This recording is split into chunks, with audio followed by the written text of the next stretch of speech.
हरिद्वार देवपुरा कुंभ 2027 की तैयारियों को लेकर भारत सेवा आश्रम में एक भव्य एवं दिव्य बैठक का आयोजन किया गया। इस महत्वपूर्ण बैठक में विभिन्न अखाड़ों के साधु संतों ने बढ़ चढ़कर हिस्सा लिया और आगामी कुंभ मेले की व्यवस्थाओं, श्रद्धालु सुरक्षा तथा आयोजन की रूपरेखा पर विस्तृत चर्चा की। कुंभ 2027 की वर्तमान तैयारियों और स्थल की ताज़ा स्थिति का जायजा लेने के उद्देश्य से तेज न्यूज इंडिया परिवार की टीम भी मौके पर पहुंची। टीम ने वहां उपस्थित साधु संतों और आश्रम पदाधिकारियों से बातचीत कर उनकी राय और सुझाव जाने।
से जुड़े हुए संत महंतों महामंडलेश्वरों की एक मीटिंग हुई है, जिसमें ये प्रस्ताव रखा गया कि सरकार केवल अखाड़ों की बात सुनती है, अन्य मठाधीश जो संत महंत हैं उनकी नहीं सुनती।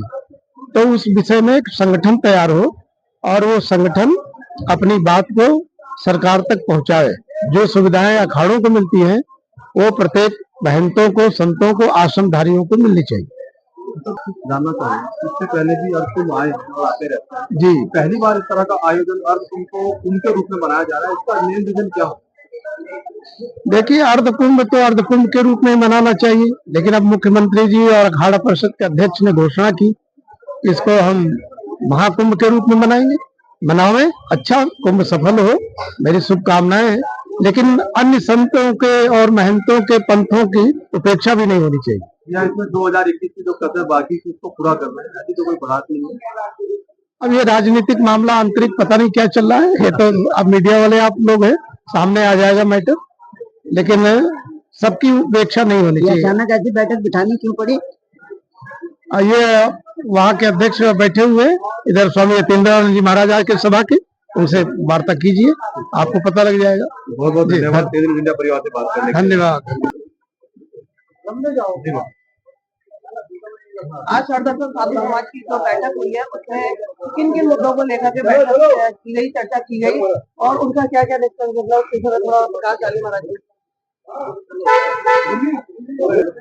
हरदर्शन साधु समाज की बैठक में सभी संतों ने एक साथ एक स्वर में आने वाले 2027 में जो अर्ध कुंभ हो रहा है उसको भव्य और दिव्य बनाने के लिए संतों के योगदान पर चर्चा हुई और सरकार संतों के साथ भी बातचीत करे।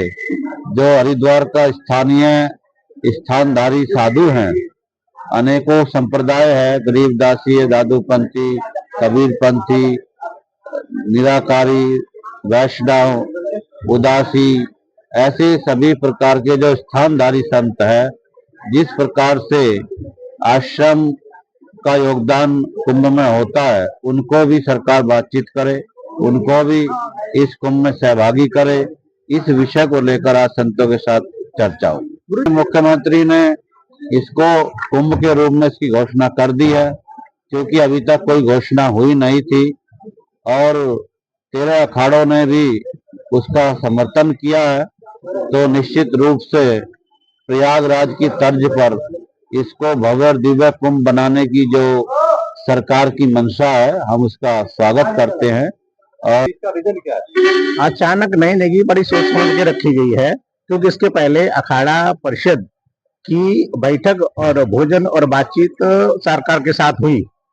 उसमें हरिद्वार के आश्रम की उपेक्षा की गई।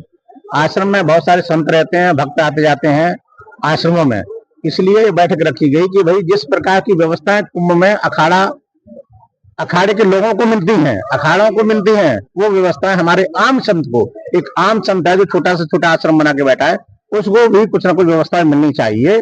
इसलिए बैठक की गई कि शासन प्रशासन से बात रखने के लिए एक कार्यकारिणी का गठन किया जाए।